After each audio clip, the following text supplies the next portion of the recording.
오늘의 주제는 최고의 노인정신의학 전문의가 전하는 행복한 노년의 비밀에 대한 이야기입니다. 나이가 들면 누구나 겪을 수밖에 없는 일들이 있습니다. 연세가 있으시거나 노부모가 있는 분들이라면 많은 도움이 되실 거라 생각합니다. 80세의 벽은 높고 단단하지만 벽을 넘어서는 최고의 방법이 있다고 하는데요. 와다 히데키라는 사람을 들어보셨나요? 최고의 권위를 자랑하는 노인정신의학, 임상심리학 전문의로 30년 동안 의학 분야에 종사하며 연구를 계속해오고 있습니다.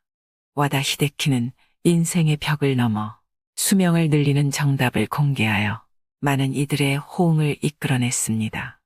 오늘은 와다 히데키가 쓴 80세의 벽이라는 책을 바탕으로 노후를 잘 보내기 위한 좋은 팁들을 말씀드리려 합니다. 이 책을 읽고 충격을 받았다는 분들이 많은데요. 부모님께 효도한다고 했던 행동들이 오히려 독이 되었다는 사실을 깨닫게 되었기 때문입니다. 80세가 넘으면 누구나 몸에 암이 있다고 합니다. 노화로 암이나 인지장애가 생겼을 때 어떻게 대처해야 하는지 혈압과 혈당, 콜레스테롤 약을 드시는 분들이 알고 계셔야 하는 사실과 우리가 평소 잘못 생각하고 있었던 놀라운 내용들이 있으니 도움되셨으면 합니다. 80세를 넘게 되면 우리가 감당해야 하는 4개의 벽이 있다고 합니다. 첫 번째는 병원의 벽을 넘어서야 하고, 두 번째는 노화의 벽을 넘어서야 하고, 세 번째는 치매와 인지장애의 벽을 넘어서야 하고, 네 번째는 80세의 벽을 넘어서야 한다고 합니다. 누구나 나이 들어갑니다. 그렇게 노인이 되어가지요. 그런데 노인이 질병이나 인지장애로 몸져 눕거나 누군가의 돌봄이 필요한 평균적인 기간이 얼마나 되는지 아시나요? 남성은 9년, 여성은 12년이라고 합니다. 누구나 목숨이 닿을 때까지 하고 싶은 것을 다하며 살아가길 꿈꾸지만 나이가 들어서는 독립적으로만 살아갈 수는 없는 것이 인생이기도 합니다. 우리가 다른 사람의 도움 없이 건강하게 살아갈 수 있는 수명을 건강수명이라고 하는데요. 평균적으로 남성은 72.68세, 여성이 75.38세라고 합니다. 이 나이가 되면 우리도 지금의 윗세대처럼 누군가의 도움이 필요하게 될 수 있다는 것입니다. 물론 사람마다 다르고 통계적인 숫자이기 때문에 개개인마다 차이는 있을 것입니다. 그리고 우리나라 인구의 평균 수명은 남성이 81.64세, 여성이 87.74세입니다.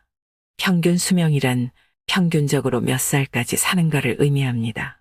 지금도 평균 수명은 계속 늘어나고 있습니다. 하지만 무조건 오래 사는 것이 좋은 것은 아닙니다. 건강하게 오래 살아야 행복한 삶을 누릴 수 있습니다. 통계를 내보면 가장 많이 사망하는 나이는 남성이 85세, 여성이 90세입니다. 물론 더 오래 사는 사람도 많습니다. 통계들을 보니 어떤 생각이 드시나요? 80대는 70대와는 전혀 다릅니다. 오늘은 건강해도 내일은 어찌 될지 모르는 나이입니다. 구체적인 숫자를 제시한 이유는 여러분을 낙담시키기 위해서가 아닙니다. 남은 인생을 만족스럽게 보내길 바라서입니다. 행복한 노후와 불행한 노후, 어느 쪽을 선택하고 싶으신가요? 일본에는 100세가 넘은 사람이 8만 6천 명에 이른다고 합니다. 여러분 주변에서도 정정한 90대나 100세 이상의 어르신들을 볼 수 있을 것입니다. 그러나 100세 인생이라고 해서 당연히 모든 사람이 90세나 100세를 맞이하는 것은 아닙니다.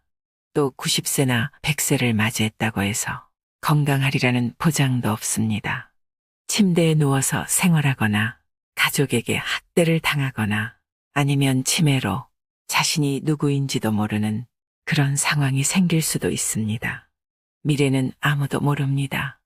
사람마다 나이도 다르고 체형도 다르고 성격이나 생각도 다르고 생활 환경도 다르고 가족 구성도 다르며 직업이나 질병 이력도 다르지만 모든 사람에게 공통되는 사항이 있습니다. 언젠가는 죽는다는 사실입니다. 죽음에 이르는 길에는 두 가지가 있습니다. 하나는 행복한 길로 마지막에 괜찮은 인생이었어 고마워라며 만족하며 가는 길이고, 다른 하나는 불행한 길로 아, 어쩌다 이렇게 됐나 하며 후회하면서 가는 길입니다. 80세 이후는 70대와는 전혀 다릅니다. 어제까지 가능했던 일이 오늘은 안 되는 상황을 수없이 맞닥뜨릴 것입니다. 컨디션 난조를 겪는 일도 잦아집니다. 각종 질병도 생기기 쉽습니다. 치매인가라는 생각에 자신감을 잃는 일도 있을 것입니다. 누군가의 죽음을 경험하면서 절망에 사로잡힐지도 모릅니다. 눈앞에 거대한 벽을 넘어서기 위해 가장 중요한 것은 노화를 받아들이고 삶을 소중히 여기는 자세입니다. 이것이 행복한 노후와 불행한 노후를 가르는 기준이 됩니다. 행복은 주관적입니다. 즉 자신이 어떻게 마음 먹느냐에 따라 달라집니다. 예를 들면 노화를 한탄하여 이것도 할 수 없고 저것도 할 수 없다며 없다를 되뇌면서 사는 사람이 있고, 노화를 받아들여 이것도 할 수 있고 저것도 할 수 있다며 있다를 소중히 여기는 사람이 있습니다. 어느 쪽이 행복할까요? 80세가 넘으면 몸속에 암이 있습니다. 모르고 사는 사람도 많지요. 와다이데키가 오랫동안 근무했던 병원은 노인 전문 병원으로 이곳에서는 해마다 100명가량의 유해를 해부하고 연구했습니다. 연구 결과에 따르면 몸속에 심각한 질병이 있음에도 생전에는 알지 못한 채 사망한 사례가 많다는 사실을 알게 되었다고 합니다. 암도 그 중 하나입니다. 85세 이상의 유해를 부검해보면 거의 모든 사람에게서 암이 발견됩니다. 즉 80세가 넘으면 누구나 몸속에 암을 품고 있는 것입니다. 일반적으로 암은 죽음에 이르는 병이므로 치료가 필수라고 알려져 있지만 사실 꼭 그렇지만은 않습니다. 현재 이루어진 연구는 당사자가 인지하지 못하는 암도 있고 생활에 지장을 주지 않는 암도 있다는 사실을 알려줍니다. 특히 나이가 들면 암의 진행이 느려지므로 치료하지 않고 내버려 두더라도 문제가 안 되는 경우가 많습니다. 그래서 저자는 80세가 넘으면 암 치료는 필요가 없다라고 생각하며, 만약 지금 암이 발견된다고 해도 통증이 너무 심하거나 음식을 섭취하지 못하는 상태가 아니라고 하면 암세포를 제거하지 않을 것이라고 말합니다. 특히 80세가 지난 고령자는 수술할 필요가 없다고 하는데요. 함부로 손을 대기보다는 지켜보는 편이 낫다라고 합니다.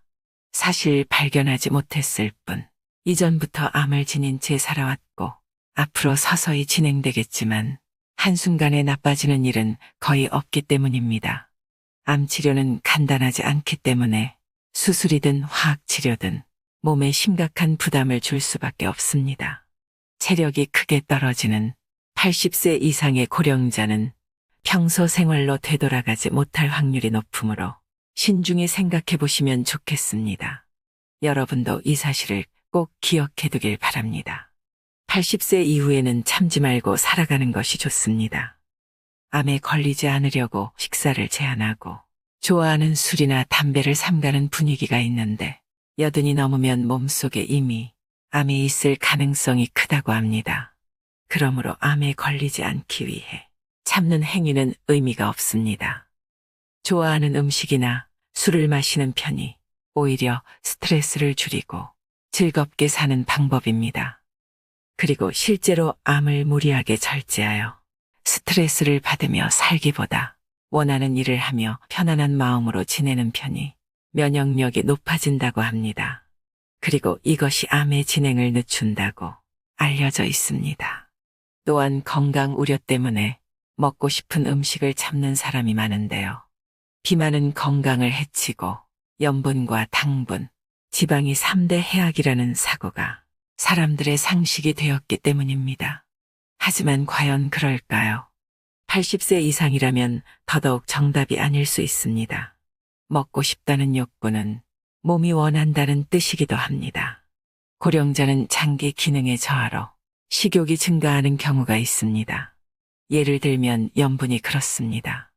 사람은 염분이 없으면 살지 못하는데 나이가 들면 신장이 염분을 과도하게 몸 밖으로 배출하여 혈액 속에 염분이 부족해지는 현상이 나타나기도 합니다.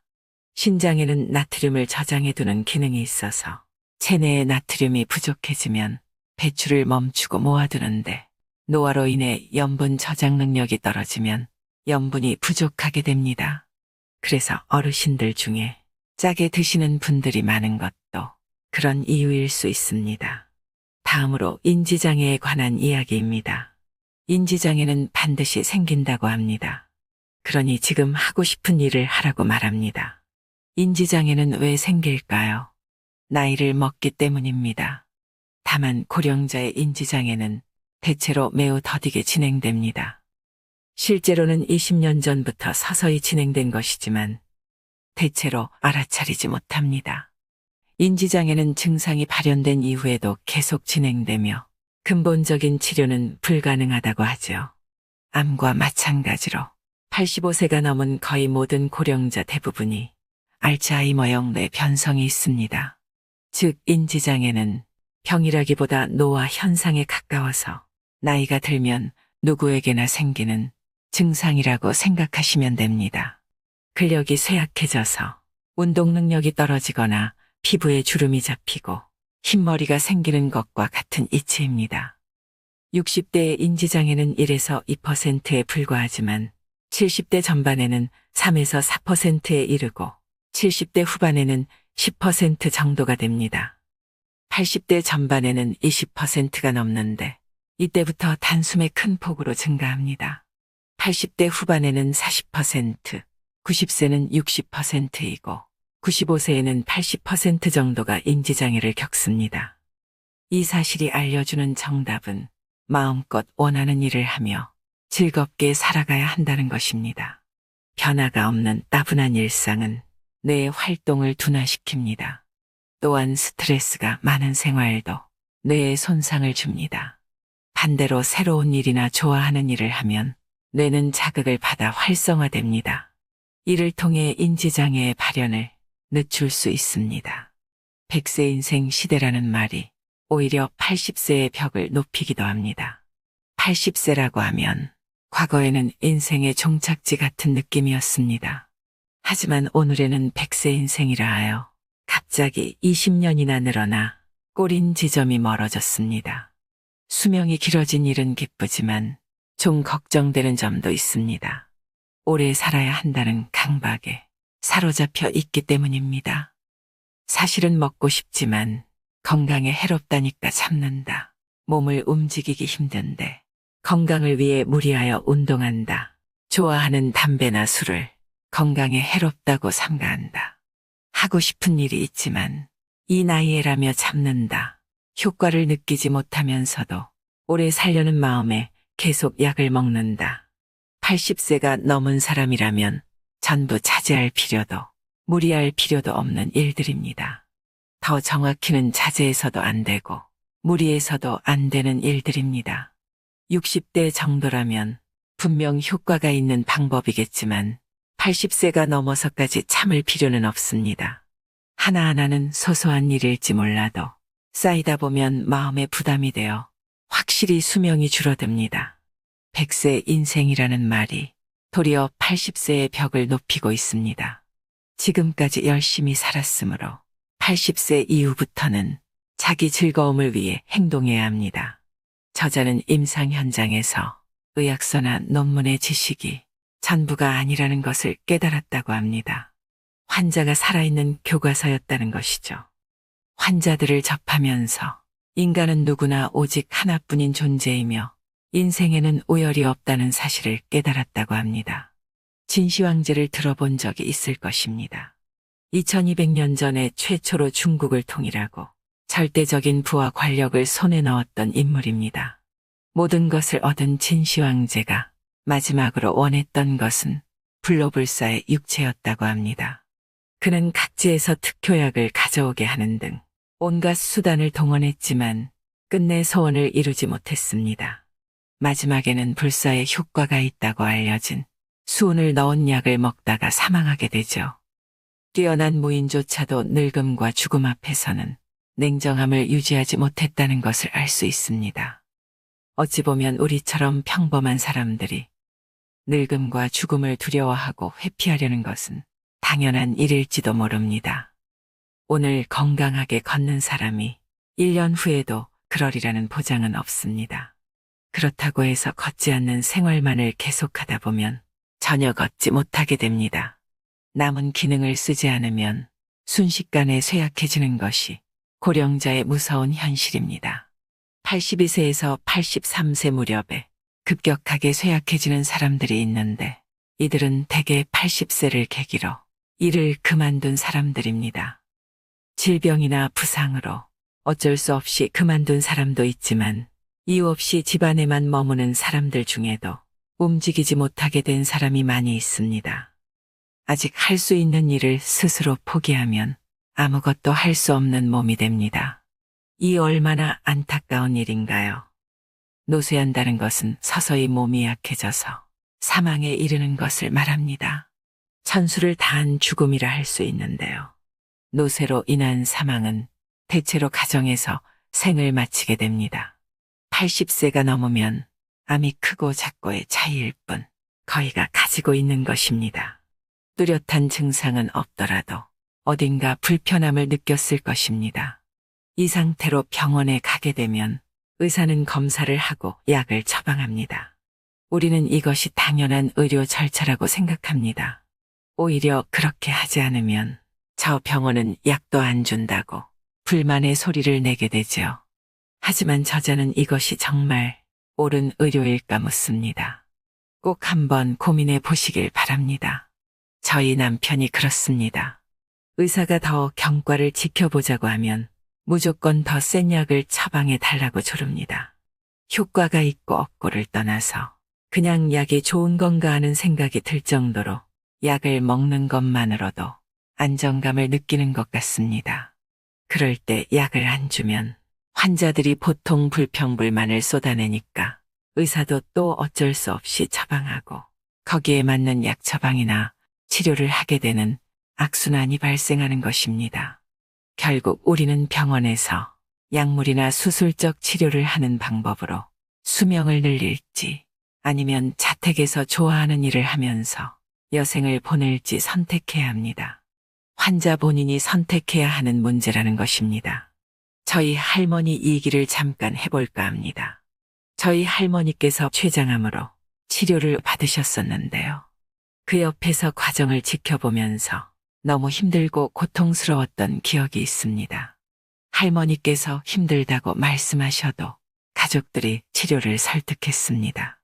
결국 시간이 더 흘러서 할머님 말씀대로 집으로 모셨었는데요.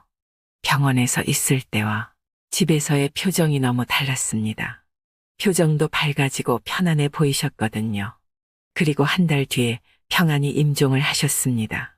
우리도 언제 선택의 순간이 올지 모르는 것입니다. 막상 이런 일을 겪게 되면 치료를 하지 않는 것에 대한 두려움과 죄책감 때문에 선뜻 결정을 하기가 어려우실 겁니다. 부모님께서 연세가 많으시다면 평소에 부모님과 대화를 나누시면서 마음을 정해두시는 것도 좋은 방법이 될 수 있을 것이라 생각합니다. 생명 연장을 하려고 중환자실에서 얼굴도 마음껏 못 보고 그렇게 시간을 보내는 것보다 살던 집에서 편히 쉬시면서 마지막을 준비하는 것이 더 좋을 수 있다는 생각이 듭니다. 다음으로 현대 의료계에서 3대 악으로 불리는 높은 혈압과 높은 혈당, 높은 콜레스테롤에 관한 내용입니다. 요즘에는 약이 잘 나와서 약만 먹어도 아무런 문제가 없다고 생각하시는 분들도 많으실 겁니다. 하지만 약을 먹고 약효를 내는 동안에 수치를 떨어뜨릴 순 있지만 그로 인해 몸은 나른해지고 머리가 멍해지는 역효과도 있다는 것을 고려해야 합니다. 또한 면역 기능이 떨어져서 다양한 병에 쉽게 노출됩니다. 어떤 약이든 부작용이 있을 수 있다는 것입니다. 그런데도 혈압과 혈당치, 콜레스테롤 수치를 낮추려고만 합니다. 그런데 이 수치를 낮추어도 암에 걸릴 위험이 줄어들지 않습니다. 오히려 면역 기능이 떨어져서 암의 위험성이 높아진다고 할 수 있습니다. 특히 콜레스테롤은 수치가 높을수록 쉽게 암에 걸리지 않는다는 조사 데이터도 있습니다. 또한 콜레스테롤 수치를 떨어뜨리게 되면 남성 호르몬도 감소한다고 합니다. 남성 호르몬이 감소하면 기운이나 의욕이 사라지고 감정이 불안정해집니다. 남성 호르몬은 건강하게 살기 위해서 매우 중요한 요소입니다. 결국 우리가 무언가를 치료하기 위해서 더 많은 부작용을 감당해야 된다는 것인데요. 결과적으로 혈압이나 혈당치, 콜레스테롤 수치를 낮추면 동맥경화에는 효과적이지만 신체의 활력이 떨어지고 암에 걸릴 위험은 높아진다는 사실을 염두에 두셔야 합니다. 이 책의 저자는 약물 복용이나 주사가 오히려 더 많은 부작용을 일으킨다고 주장합니다. 우리가 나이가 들어서 이런 치료를 할 것인지 말 것인지 진지하게 생각을 해봐야 됩니다. 저는 오래 사는 것보다 더 중요한 건 사는 동안 아프지 않고 건강하게 행복하게 사는 게 중요하다고 생각합니다. 다음으로 신체의 잔존 기능을 유지하는 비법 21가지를 소개해 보려고 합니다. 모두 다 실천할 필요는 없지만 몇 가지라도 시도해 보시길 바랍니다. 첫째, 걷다가 걷지 않으면 못 걷게 됩니다. 80대에게 가장 추천하는 운동은 걷기입니다. 걷기는 다리의 노화를 예방해 줄 뿐만 아니라 심장의 펌프 기능도 강화해 줍니다. 그러면 뇌나 몸의 구석구석에 있는 세포에도 충분한 양의 혈액이 도달합니다. 또한 걷기 위해 외출하여 햇볕을 쬐면 행복 호르몬인 세로토닌이 분비됩니다. 하루에 30분 걷기가 이상적입니다. 두 번째, 안절부절 못할 때는 심호흡을 하세요. 물이나 마시는 음식도 효과적입니다. 초조와 분노는 수명을 단축하는 주요 요인입니다.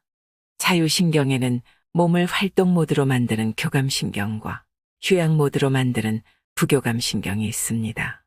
초조해하면 교감신경이 활발해져서 심박수나 혈압이 올라가고 위장활동이 나빠집니다. 이를 진정시키는 가장 손쉬운 방법이 심호흡입니다. 뇌에 충분한 양의 산소가 도달하여 흥분을 가라앉게 합니다. 눈을 감고 숨을 깊이 들이마신 다음 충분히 내쉬세요. 이를 반복하다 보면 심신이 안정을 되찾게 됩니다. 세 번째, 운동은 힘들지 않을 정도로만 하세요. 호흡이 거칠어지는 현상은 심장에 부담이 간다는 증거입니다. 이때 심박수와 혈압도 같이 올라가고 체내 활성산소도 증가합니다. 활성산소는 세포에 손상을 입히고 노화나 암을 일으키는 원인이 되는데 운동을 지나치게 하면 활성산소가 필요 이상으로 증가하여 몸에 큰 부담을 주게 됩니다. 또한 무리한 운동은 근육이나 관절, 뼈를 상하게 하기도 합니다. 그렇게 되면 몸을 움직일 수 없어서 도리어 근력이 약해집니다. 네 번째, 더울 때는 에어컨을 틀고 물을 마시세요. 폭염으로부터 목숨을 지켜야 합니다. 일사병이나 탈수 증상은 고령자 사망의 주요 요인 중 하나입니다. 겨울철에 감기로 사망하는 사람보다도 그 수가 더 많습니다. 해마다 일사병으로 사망하는 사람 중 80%가 65세 이상입니다.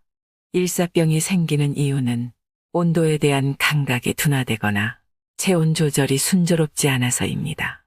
신장 기능의 저하나 혈압 강화제 이뇨작용으로 인해 체내의 수분이 부족해져서 발생하기도 합니다.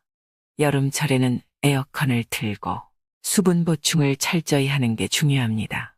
다섯 번째, 기저귀를 부끄러워 마세요. 기저귀는 행동 반경을 넓혀주는 우군입니다. 나이가 들수록 배뇨 문제로 고민하는 사람이 많습니다. 하지만 이 문제는 받아들이는 수밖에 없습니다. 대기업 사장과 음악가, 영화 감독 등 기저귀를 차고서도 성공한 사람은 얼마든지 있습니다. 기저귀를 차면 배뇨를 걱정하지 않아도 되기 때문에 자신의 일에 전념할 수 있고 활동 범위도 늘어납니다. 배뇨 기능은 약해졌지만 그 밖에 뛰어난 능력은 아직 많이 남아 있습니다.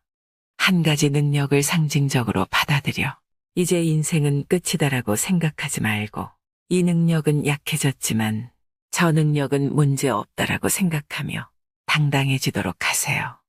6번째, 씹으면 씹을수록 몸과 뇌는 깨어납니다. 고령이 되면 위장 활동이 약해져서 소화 흡수 능력이 떨어집니다. 이를 보충해주는 방법이 쉽게입니다.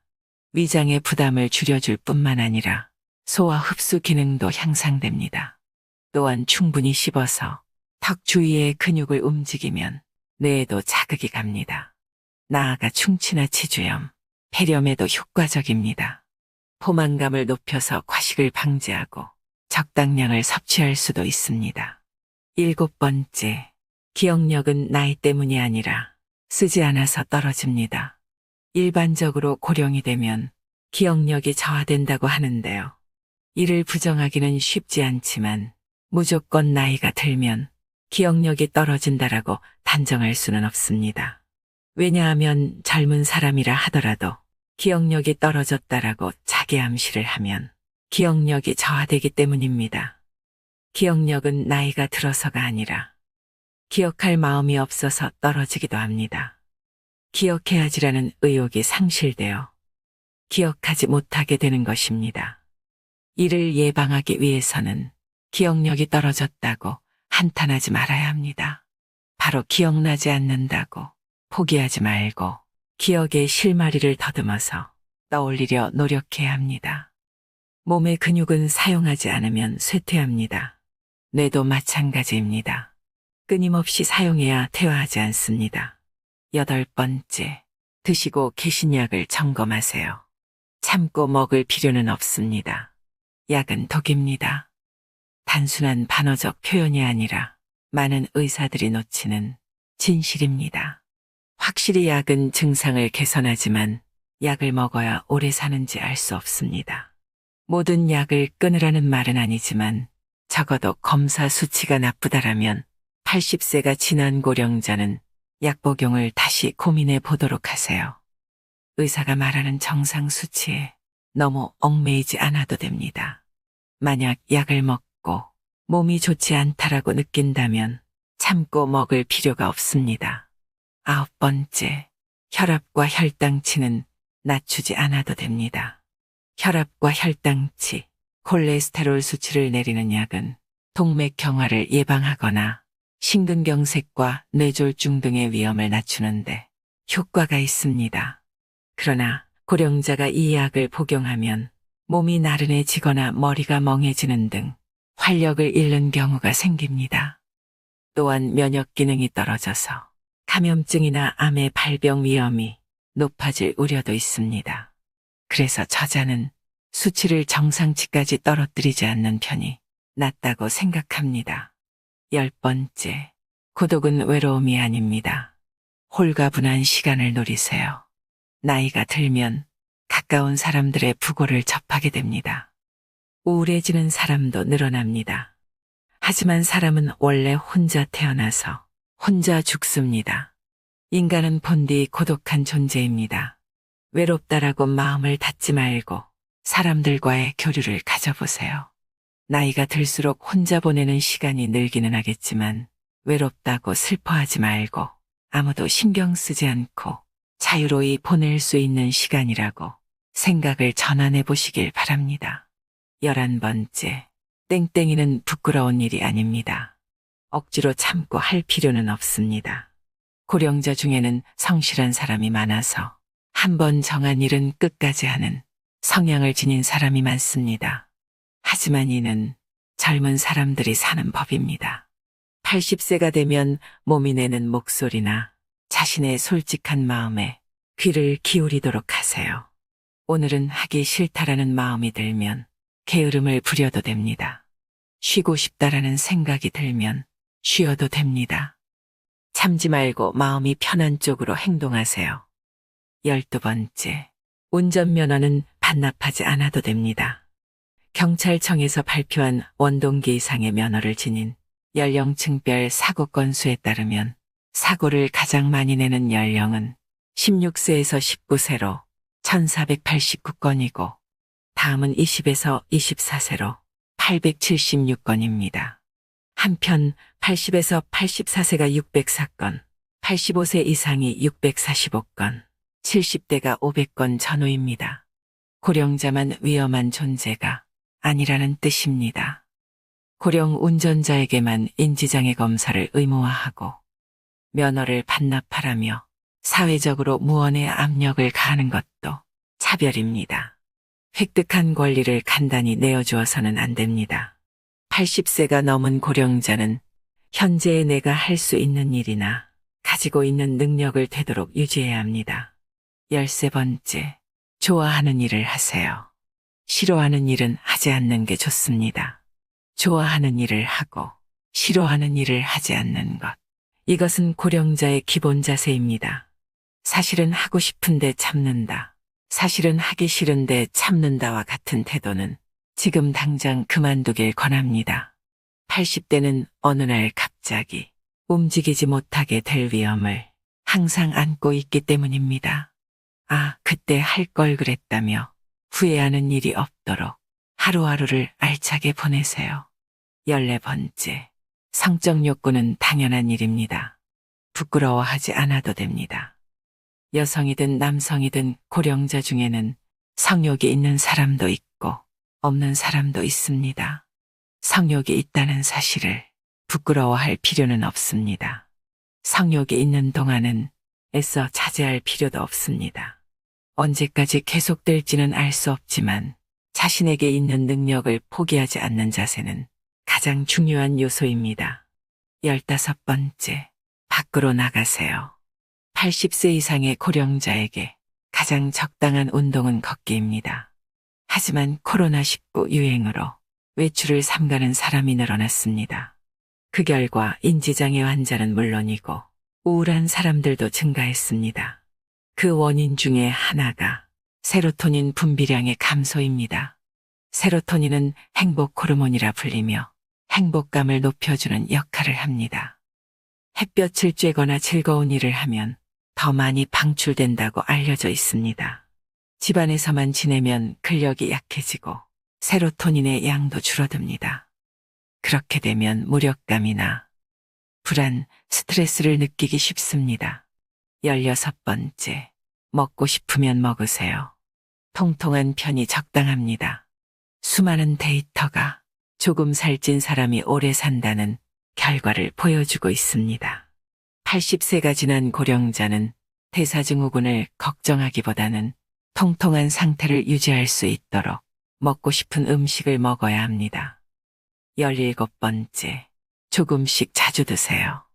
80대가 되면 자유로운 시간이 늘어나지만 근력이나 장기의 기능은 떨어집니다. 이를 해결하는 방법이 조금씩입니다. 조금씩 먹고 조금씩 걷고 조금씩 자는 것입니다. 예를 들면 한꺼번에 배불리 먹지 말고 조금씩 먹으세요. 한 번에 내리 30분을 걷지 말고 아침과 점심, 저녁으로 10분씩 나누어 걷는 것입니다. 시간은 충분하므로 무리하지 말고 조금씩 자주 하는 생활 방식으로 전환해야 몸과 마음이 편안해집니다. 18번째, 인간관계를 점검하세요. 싫은 사람과는 어울리지 마세요. 80대가 되면 자연히 싫은 인간관계로부터 해방될 수 있습니다. 좋아하는 사람이나 마음이 맞는 사람을 정기적으로 만나는 것이 이상적이지만 나이가 들수록 외출을 꺼리게 됩니다. 이러한 경향은 남성 호르몬의 감소와 관련이 깊어서 남성들에게서 특히 두드러집니다.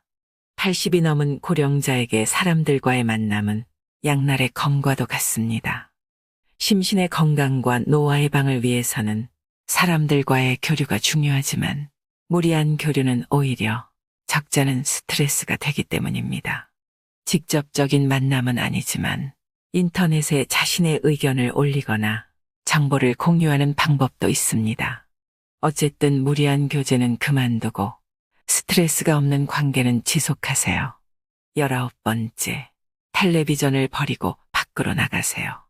지금의 80대는 온종일 텔레비전을 틀어놓고 별 생각 없이 보는 사람이 많습니다. 하지만 이런 생활을 계속하면 사고력은 저하되고 뇌와 신체의 기능은 퇴화합니다. 텔레비전을 끄고 밖으로 나가보면 어떨까요? 바깥 세상은 신선한 자극으로 가득해서 당신의 마음과 몸, 그리고 뇌를 건강하게 해줄 것입니다. 20번째, 투병보다는 병과 함께 하세요. 재택돌봄이라는 선택지도 있습니다. 재택돌봄이란 암처럼 사망 시기를 예견할 수 있는 환자가 남은 시간을 집에 머무는 채로 좋아하는 일도 하고 좋아하는 음식도 먹으면서 마지막을 맞이한다는 뜻입니다. 즉 투병이 아니라 병과 함께라는 것입니다. 기간은 수개월에서 1년 정도인데 환자가 거의 마지막까지 신변정리나 대화를 할 수 있으므로 가족의 부담이 비교적 덜합니다. 물론 몸 상태가 급변할 때를 생각하면 병원에 머무는 편이 더 안심이겠지만 남은 시간을 자기답게 보낼 수 있다는 장점이 있습니다. 21번째, 고령자의 마법 주문을 외우세요. 어떻게든 되겠지 하는 것입니다. 80세가 넘으면 신체의 부자유, 컨디션 난조와 지인의 부고 등 갖가지 시련들이 끊임없이 닥쳐옵니다. 그래서 더는 못하겠어. 혹은 이제 틀렸어 하는 부정적인 사고에 빠지기 쉽습니다. 하지만 이와 같은 부정적인 사고는 노화를 촉진하는 요인이 됩니다.